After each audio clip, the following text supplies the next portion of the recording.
we have assembled to celebrate the Lord's passion and death. We remember the loving sacrifice of Jesus for the human family.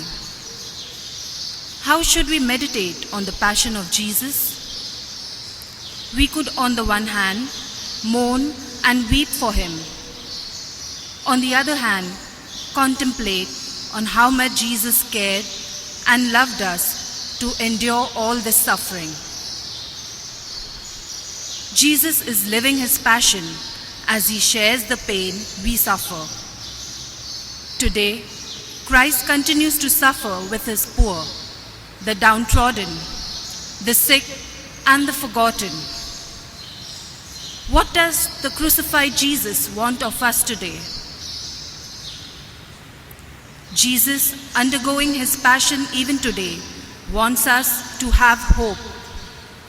His death is not a death without reason or meaning, but a death of promise.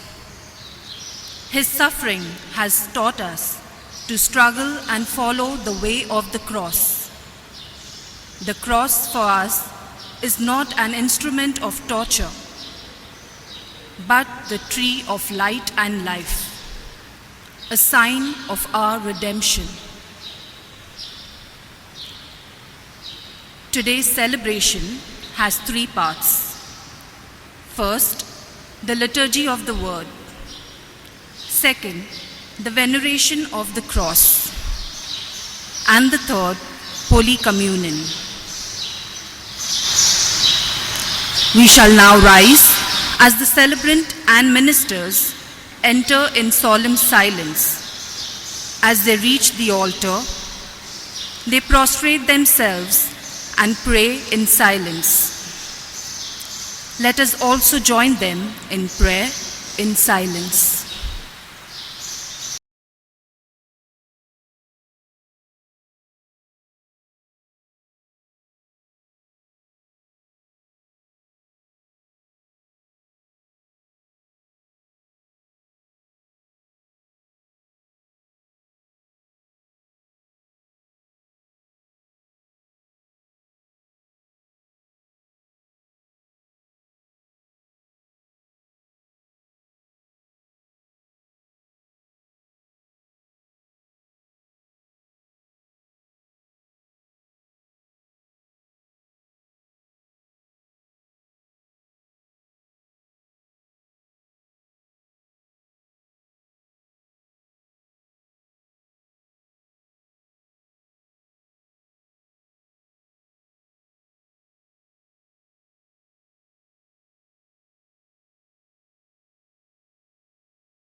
Let us pray. Remember your mercies, O Lord, and with your eternal protection, sanctify your servants for whom Christ your Son, by the shedding of his blood, established the Paschal mystery, who lives and reigns forever and ever. Amen. Amen.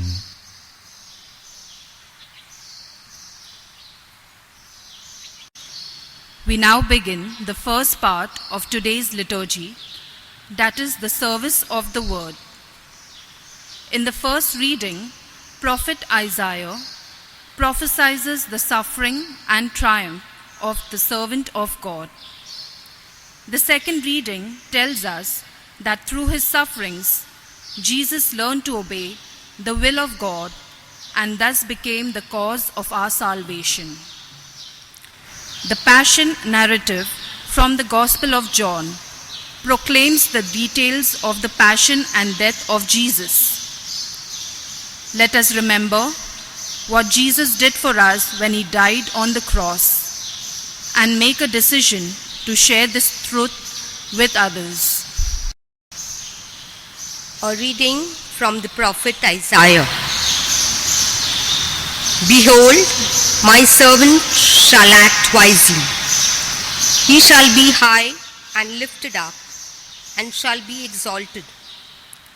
As many were astonished at you, his appearance was so marred beyond human semblance, and his form beyond that of children of mankind.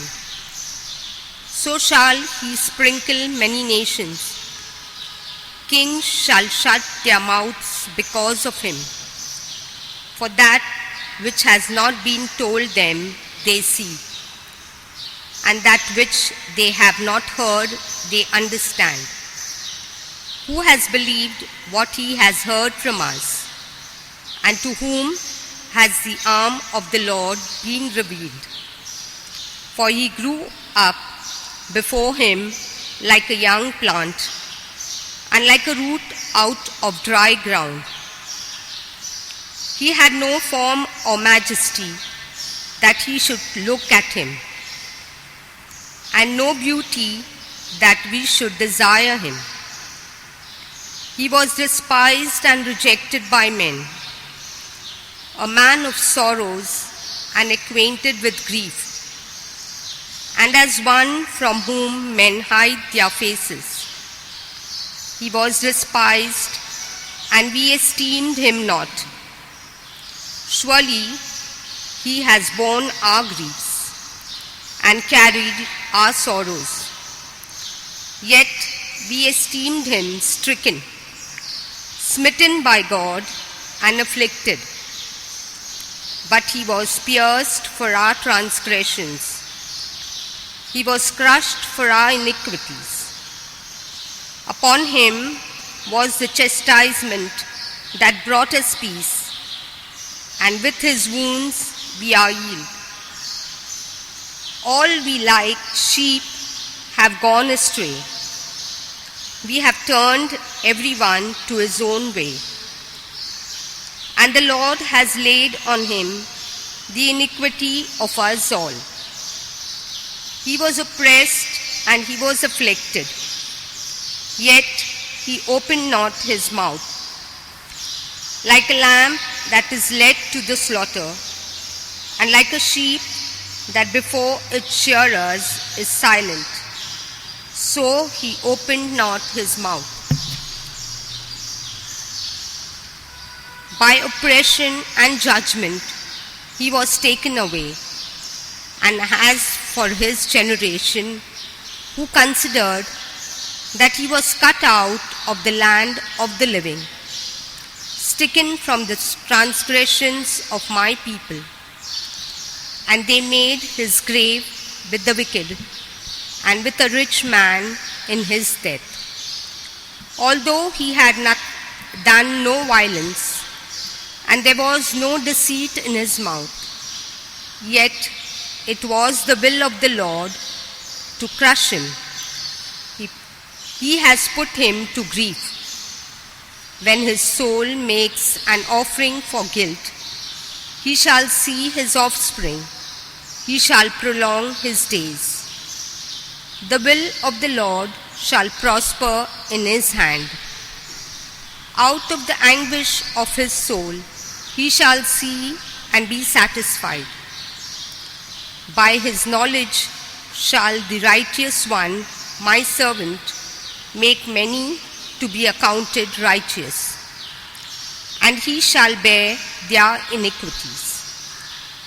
Therefore I will divide him a portion with the many, and he shall divide the spoil with the strong, because he poured out his soul to death.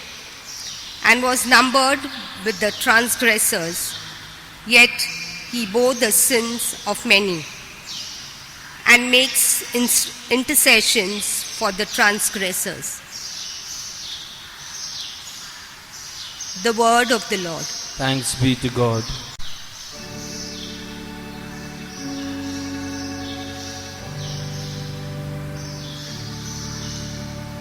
Father, into your hands I commend my spirit.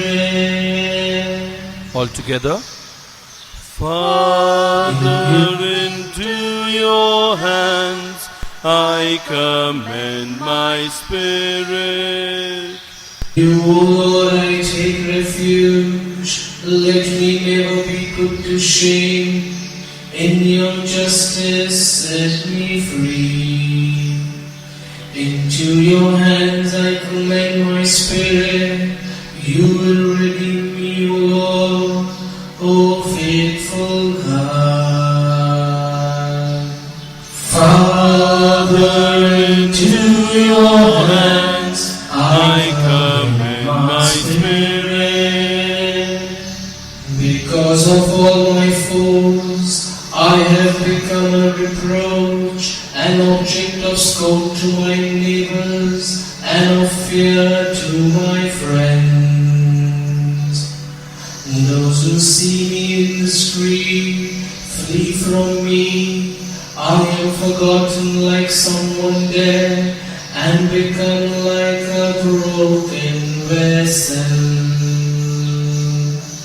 Father, into your hands I commend my spirit. But as for me, I trust in you, O Lord. I say, you are my God. My lot is in your hands. Deliver me from the hands of my enemies and those who pursue me. Father, into your hands I commend my spirit. Let your face shine on your servant. Save me in your merciful love. Be strong. Let your heart take courage, all who hope in the Lord. Father, into your hands I commend my spirit.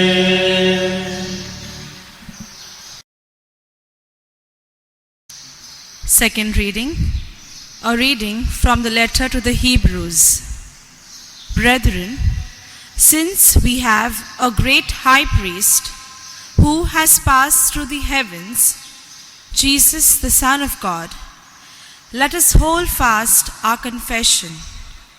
For we do not have a high priest who is unable to sympathize with our weaknesses, but one who in every respect has been tempered as we are, yet without sin. Let us then with confidence draw near to the throne of grace, that we may receive mercy and find grace to help in time of need. In the days of his flesh, Jesus offered up prayers and supplications with loud cries and tears to him who was able to save him from death. And he was heard because of his reverence.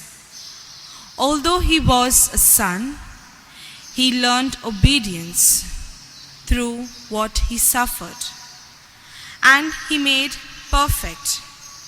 He became the source of eternal salvation to all who obey him.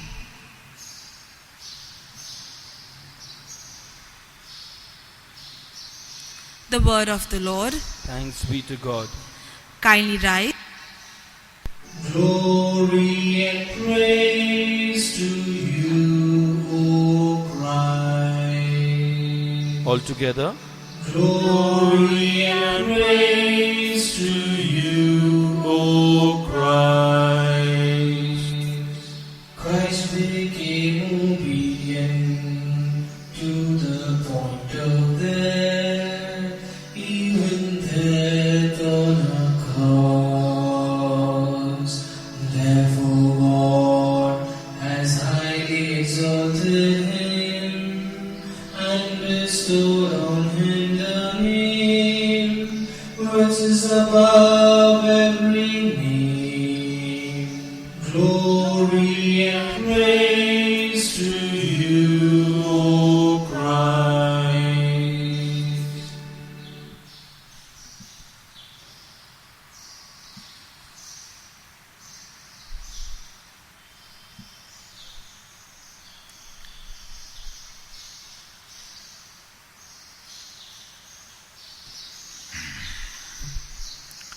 The Passion of our Lord Jesus Christ, according to John.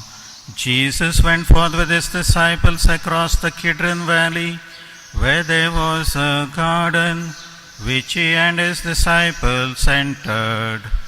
Now Judas, who betrayed him, also knew the place, for Jesus had often met there with his disciples. So Judas, procuring a band of soldiers and some officers from the chief priests and the Pharisees, went there with lanterns and torches and weapons. Then Jesus, knowing all that was to befall him, came forward and said to them, "Whom do you seek?"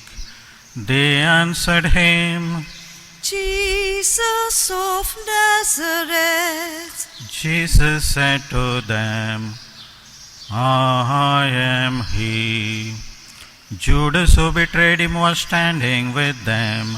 When he said to them, "I am he," they drew back and fell to the ground. Again he asked them, "Whom do you seek?" And they said, Jesus of Nazareth. Jesus answered, "I told you that I am he. So if you seek me, let these men go." This was to fulfill the word which he had spoken, "Of those whom thou gavest me, I lost not one." Then Simon Peter, having a sword, drew it and struck the high priest's slave and cut off his right ear. The slave's name was Malchus. Jesus said to Peter, "Put your sword into its sheath. Shall I not drink the cup which my Father has given me?" So the band of soldiers and the captain and the officers of the Jews seized Jesus and bound him. First they led him to Annas, for he was the father-in-law of Caiaphas, who was high priest that year. It was Caiaphas who had given counsel to the Jews that it was expedient that one man should die for the people. Simon Peter followed Jesus, and so did another disciple. As this disciple was known to the high priest, he entered the court of the high priest along with Jesus, while Peter stood outside at the door. So the other disciple who was known to the high priest went out and spoke to the maid who kept the door, and brought Peter in. The maid who kept the door said to Peter, Are not you also one of these men's disciples? Peter said, I am not. Now the servants and the officers made a charcoal fire, because it was cold, and they were standing and warming themselves. Peter also was with them, standing and warming himself. The high priest then questioned Jesus about his disciples and his teaching. Jesus answered him, I have spoken openly to the world. I have always taught in synagogues and in the temple, where all Jews come together. I have said nothing secretly. Why do you ask me? Ask those who have heard me what I said to them. They know what I said. When he had said this, one of the officers standing by struck Jesus with his hand, exclaiming, Is that how you answer the high priest? Jesus answered him, If I have spoken wrongly, bear witness to the wrong. But if I have spoken rightly, why do you strike me? Annas then sent him bound to Caiaphas the high priest. Now Simon Peter was standing and warming himself. They said to him, Aren't you also one of his disciples? He denied it and said, I am not. One of the servants of the high priest, a kinsman of the one whose ear Peter had cut off, insisted. Did I not see you in the garden with him? Peter again denied it, and at once the cock crowed. Then they led Jesus from the house of Caiaphas to the praetorium. It was early. They themselves did not enter the praetorium, so that they might not be defiled, but might eat the Passover. So Pilate went out to them and said, What accusation do you bring against this man? They answered him, If this man were not an evildoer, we would not have handed him over. Pilate said to them, Take him yourselves and judge him by your own law. The Jews said to him, It is not lawful for us to put any man to death. This was to fulfill the word which Jesus had spoken, to show by what death he was to die.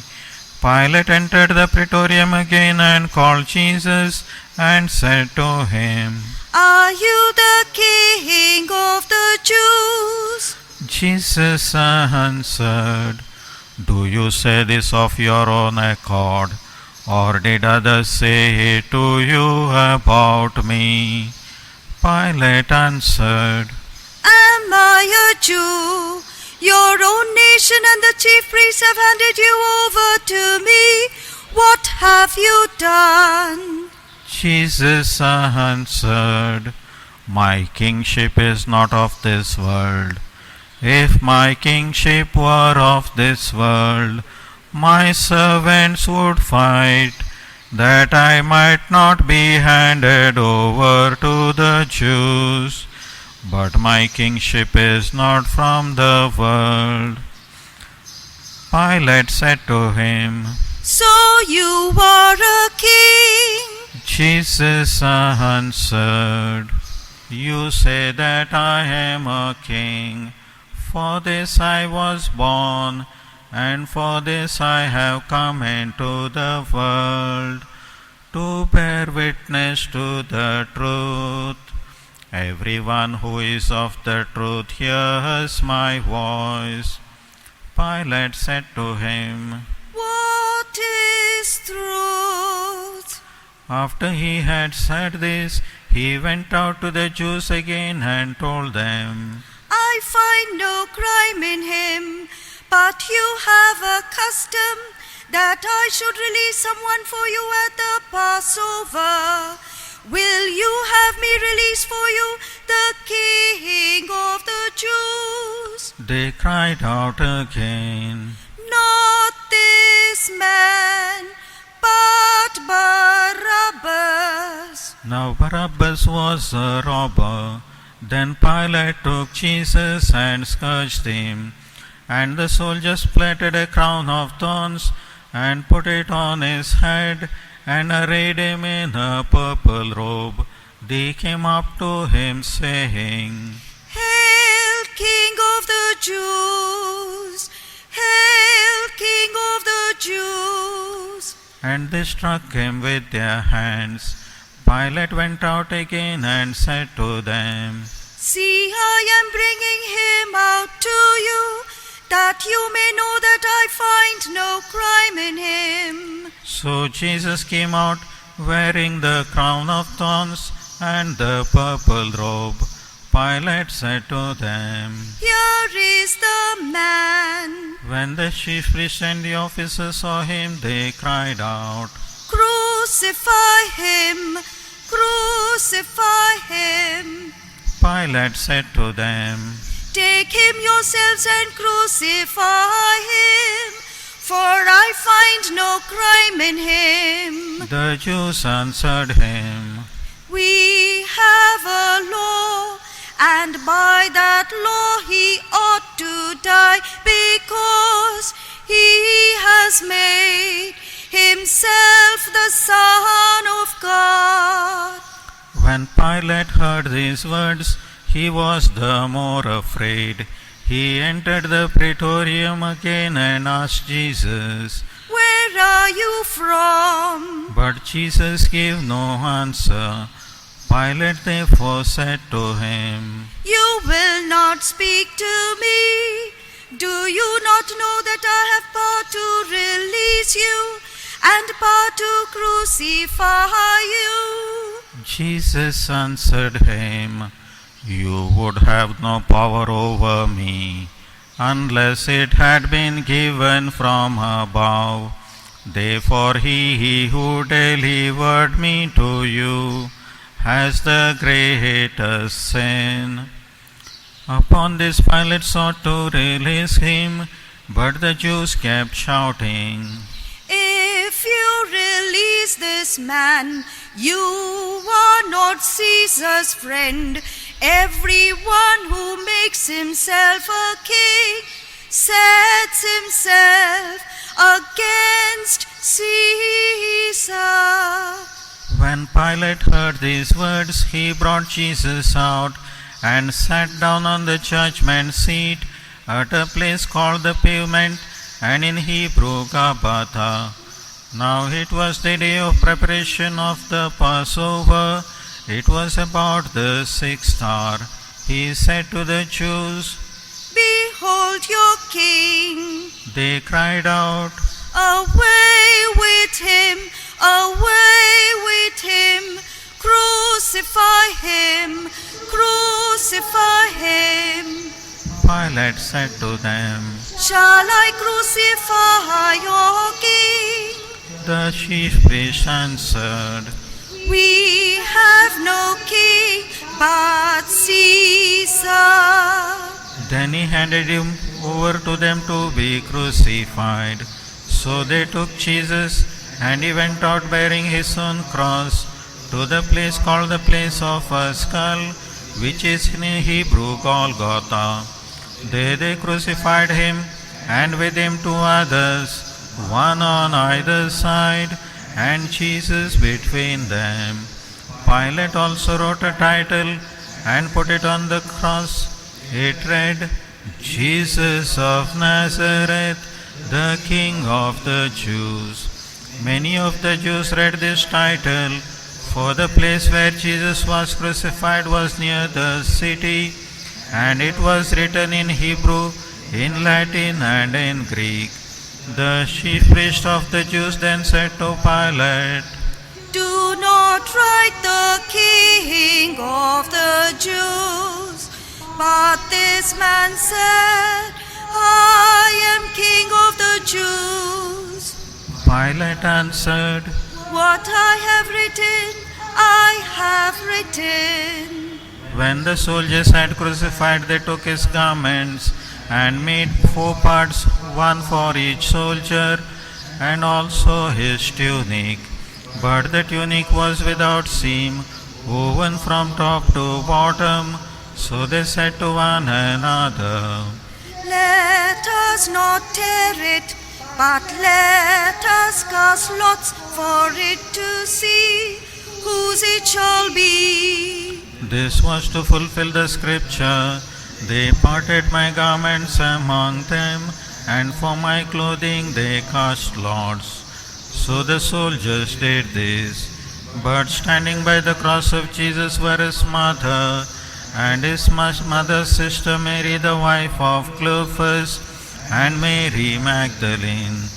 When Jesus saw his mother and the disciple whom he loved standing near, he said to his mother, Woman, behold your son.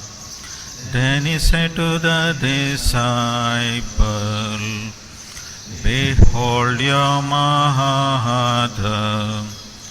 And from that hour the disciple took her to his home.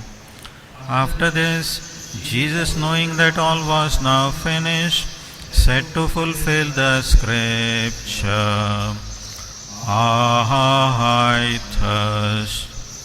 A bowl full of vinegar stood there.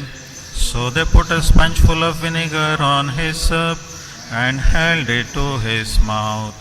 When Jesus had received the vinegar, he said, It is finished. And he bowed his head and gave up his spirit.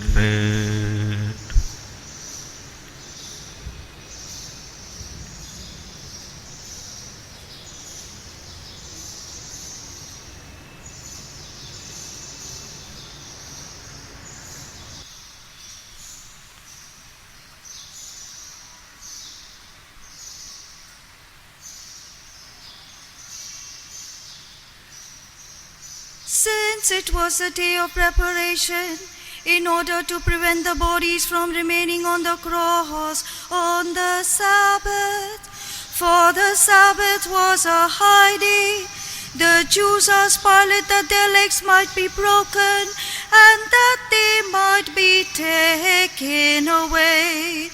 So the soldiers came and broke the legs of the first and of the other, who had been crucified with him. But when they came to Jesus and saw that he was already dead, they did not break his legs. But one of the soldiers pierced his side with a spear, and at once there came out blood and water. He who saw it has borne witness. His testimony is true, and he knows that he tells the truth, that you also may believe. For these things took place that the scripture might be fulfilled. Not a bone of him shall be broken. And again another scripture says, they shall look on him whom they have pierced. After this, Joseph of Arimathea, who was a disciple of Jesus, but secretly for fear of the Jews, asked Pilate that he might take away the body of Jesus. And Pilate gave him leave, so he came and took away his body.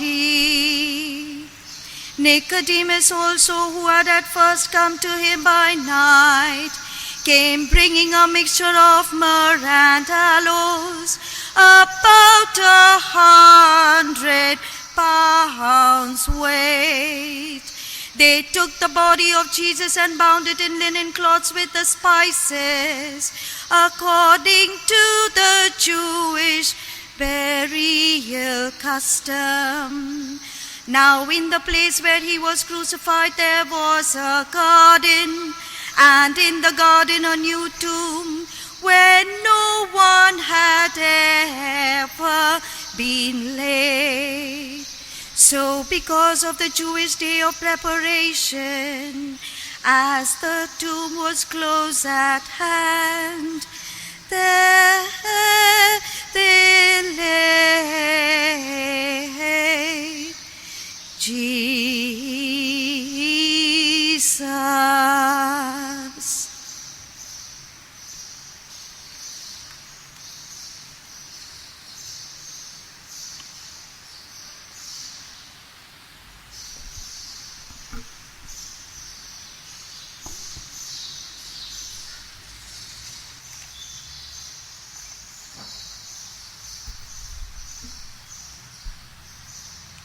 Dear brothers and sisters, on 14th February, we know it's Valentine's Day, and people express love creatively and differently.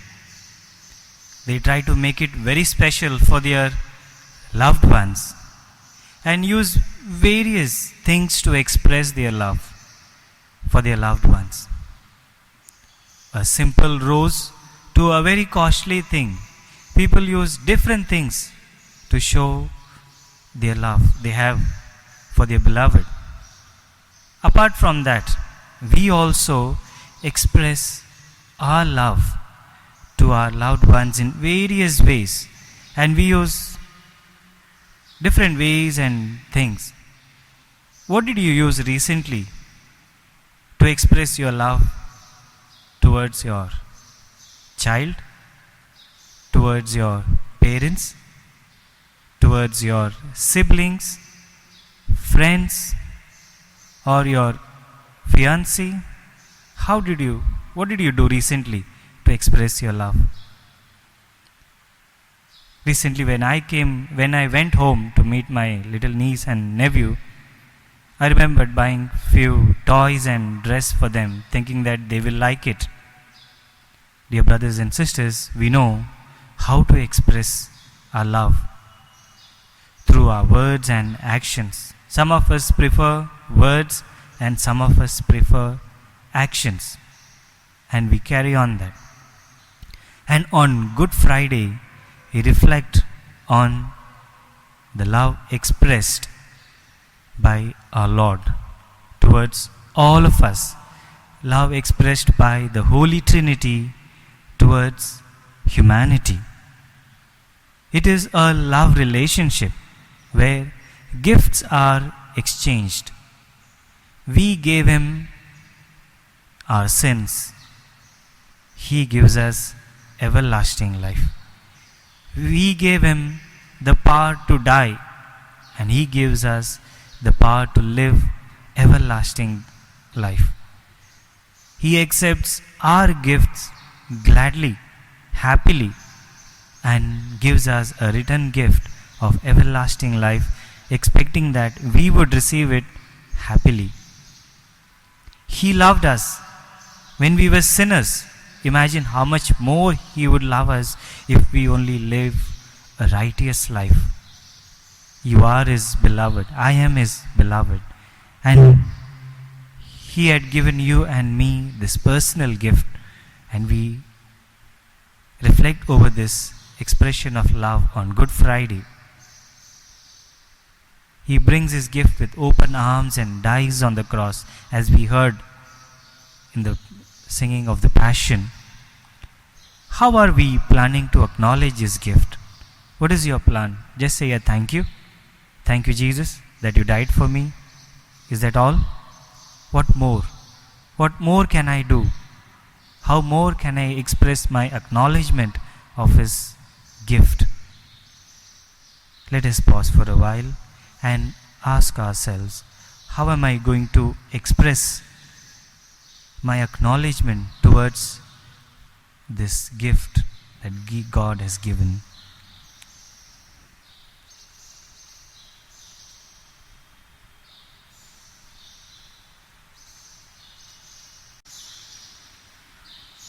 Through the crucified Christ, our prayers now go up to our merciful Father. We stand to pray with Jesus for the intentions which the celebrant will announce. Let us pray. Dearly beloved, for the Holy Church of God, that our God and Lord be pleased to give her peace, to guard her and to unite her throughout the whole world, and grant that, leading a life in tranquility and quiet, we may glorify God the Father Almighty.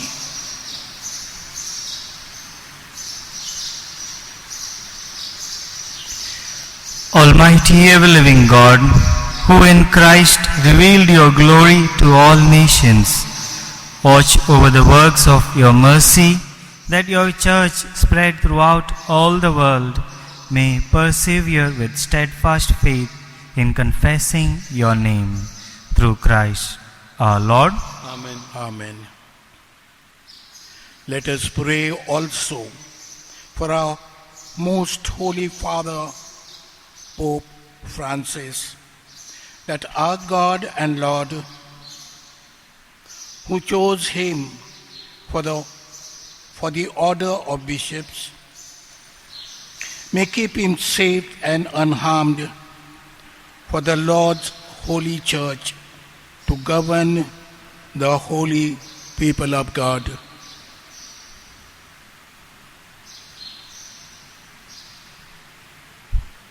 Almighty ever-living God, by whose decree all things are founded, look with favor on our prayers, and in your kindness protect the Pope chosen for us, that under him the Christian people, governed by you their Maker, may grow in merit by reason of their faith through Christ our Lord.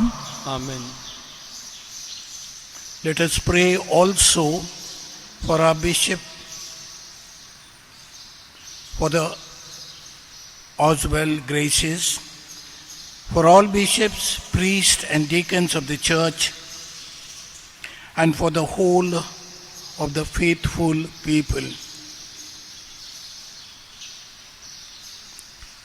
Almighty ever-living God, by whose Spirit the whole body of the church is sanctified and governed, hear our humble prayer for your ministers, that by the gift of your grace all may serve you faithfully through Christ our Lord. Amen. Amen.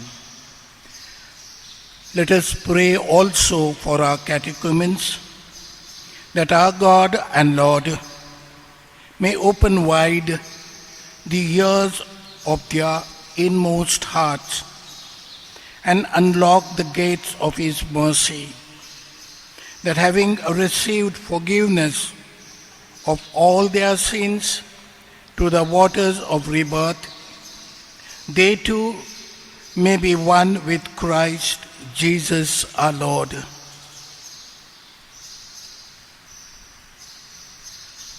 Almighty ever-living God, who make your church ever fruitful with new offsprings, increase the faith and understanding of our catechumens, that reborn in the font of baptism, they may be added to the number of your adopted children through Christ our Lord.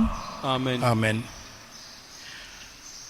Let us pray also for our brothers and sisters who believe in Christ, that our God and Lord may be pleased, as they live the truth, to gather them together and keep them in His one church. Almighty ever-living God, who gather what is scattered and keep together what you have gathered, look kindly on the flock of your Son, that those whom one baptism has consecrated may be joined together by integrity of faith and unity in the body bond of charity through Christ our Lord. Amen. Let us pray also for the Jewish people, to whom the Lord our God spoke first, that He may grant them to advance in love of His name and in faithfulness to His covenant. Almighty ever-living God, who bestowed your promise on Abraham and his descendants, graciously hear the prayer of your church that the people you first made your own may attain the fullness of redemption through Christ our Lord. Amen. Let us pray also for those who do not believe in Christ, that enlightened by the Holy Spirit, they too may enter on the way of salvation. Almighty ever-living God, grant to those who do not confess Christ that by walking before you with a sincere heart they may find the truth, and that we ourselves, being constant in mutual love and striving to understand more fully the mystery of your life, may be made more perfect witnesses to your love in the world. Through Christ our Lord. Amen. Let us pray also for those who do not acknowledge God, that following what is right in sincerity of heart, they may find the way to God Himself. Almighty ever-living God, who created all people to seek you always by desiring you and by finding you, come to rest. Grant, we pray, that despite very harmful obstacle, all may recognize the sign of your fatherly love and the witness of good works done by those who believe in you, and so in gladness confess you, the one true God and Father of our human race, through Christ our Lord. Amen. Let us pray also for those in public office, that our God and Lord may direct their minds and hearts according to His will, for the true peace and freedom of all. Almighty ever-living God, in whose hand lies every human heart and the rights of people, look with favor, we pray, on those who govern with authority over us, that throughout the whole world the prosperity of peoples, the assurance of peace, and freedom of religion may, through your gift, be made secure through Christ our Lord. Amen.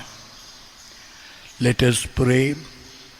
Dearly beloved, to God the Father Almighty, that He may cleanse the world of all errors, banish disease, drive out hunger, unlock prisons, loosen fetters, granting to travelers safety, to pilgrims a return, health to the sick and salvation to the dying. Almighty ever-living God, comfort of mourners, strength of all who toil, may the prayer of those who cry out in any tribulation come before you, that all may rejoice, because in their hour of need your mercy was at hand through Christ our Lord. Amen.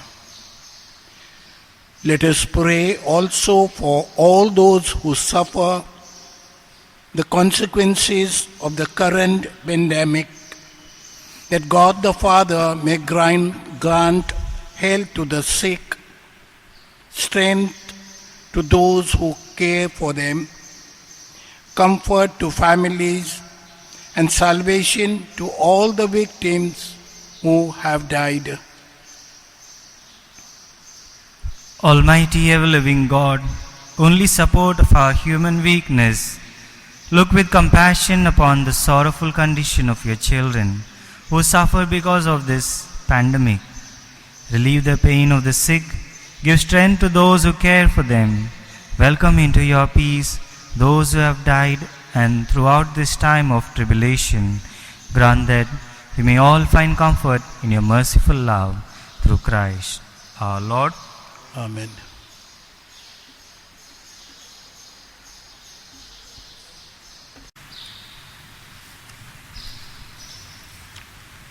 We are now in the second part of the liturgy, that is, the veneration of the cross.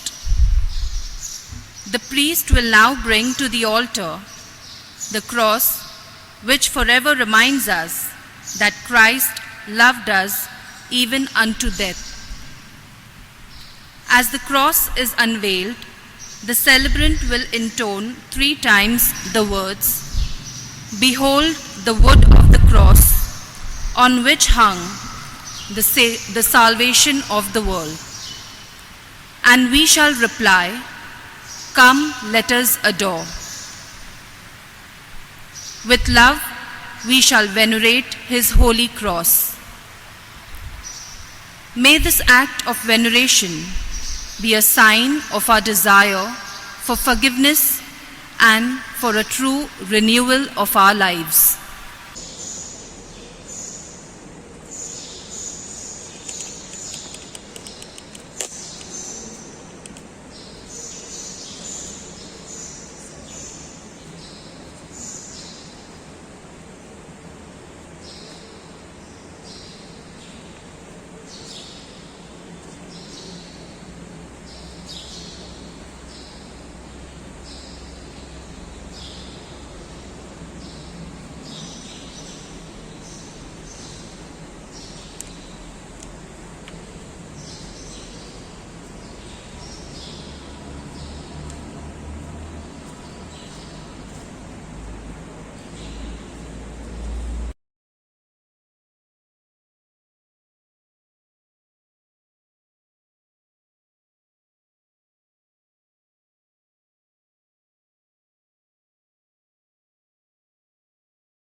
Behold the wood of the cross, on which hung the Savior of the world.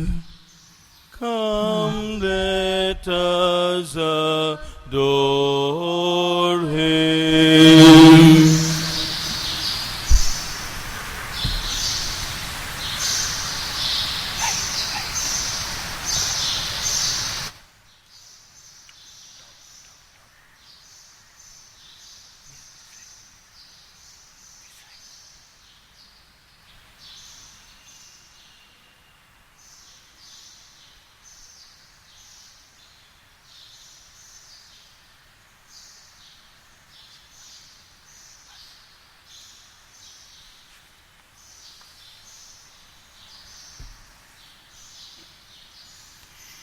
Behold the wood of the cross, on which hung the Savior of the world. Come, let us adore him.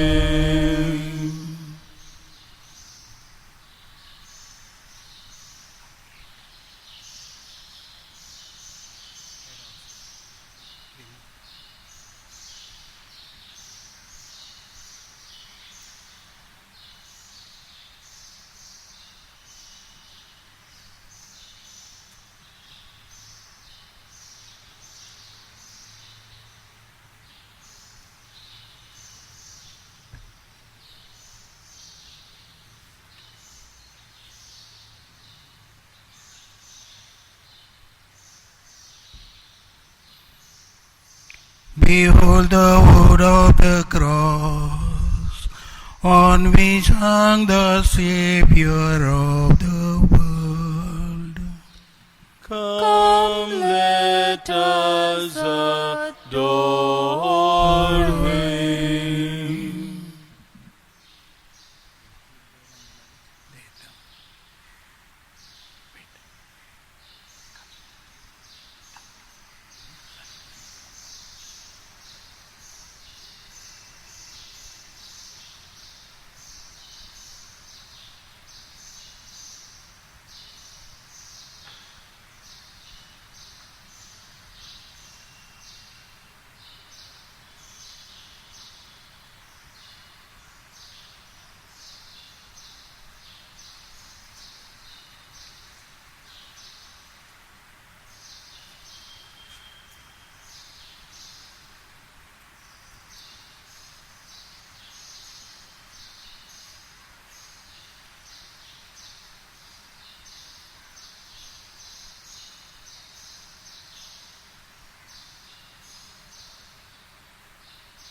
The third part of today's liturgy is participation in Holy Communion, which enables us to share in the death-resurrection mystery of Jesus. Strengthened by this meal, we shall fight against sin and continue on our journey towards heaven, now open to us by our crucified Savior. In silence, we shall prepare our hearts to receive Him in communion. After the priests receive communion, we shall recite the spiritual communion prayer. At the Saviour's command and formed by divine teaching, we dare to say, Our Father, who art in heaven, hallowed be thy name. Thy kingdom come, thy will be done on earth as it is in heaven. Give us this day our daily bread, and forgive us our trespasses, as we forgive those who trespass against us. And lead us not into temptation, but deliver us from evil. Deliver us, Lord, we pray, from every evil. Graciously grant peace in our days, that by the help of your mercy we may be always free from sin and safe from all distress, as we await the blessed hope and the coming of our Saviour, Jesus Christ. For the kingdom, the power, and the glory are yours, now and forever.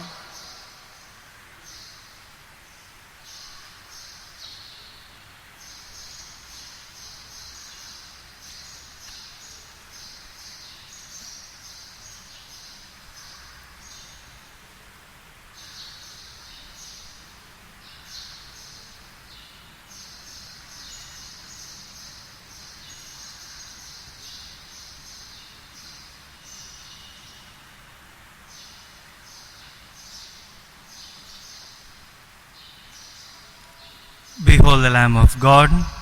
Behold him who takes away the sins of the world. Blessed are those who are called to the supper of the Lamb. Lord, I am not worthy that you should enter under my roof, but only say the word, and my soul shall be healed.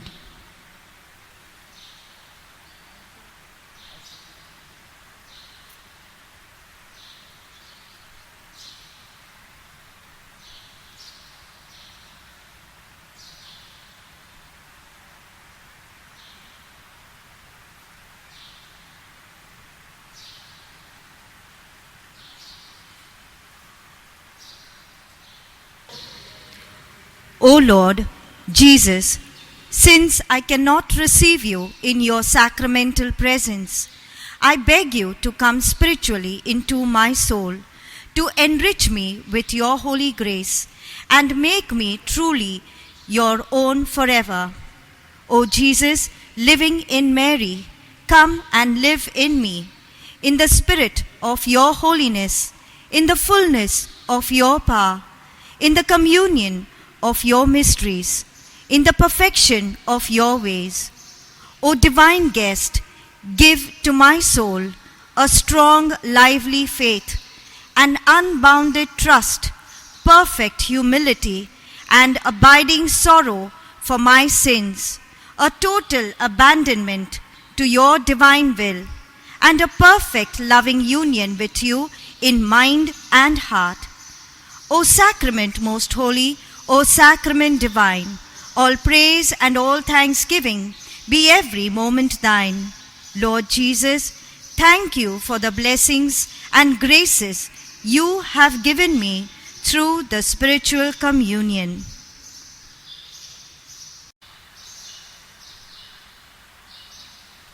Let us pray.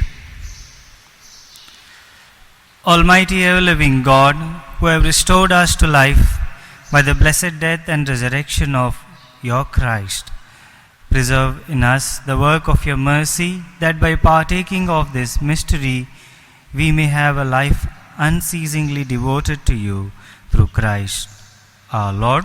Amen. Bow down for blessing. May abundant blessing, O Lord, we pray, descend upon your people who have honored the death of your Son in the hope of their resurrection. May pardon come, comfort be given, holy faith increase, and everlasting redemption be made secure through Christ our Lord. Amen.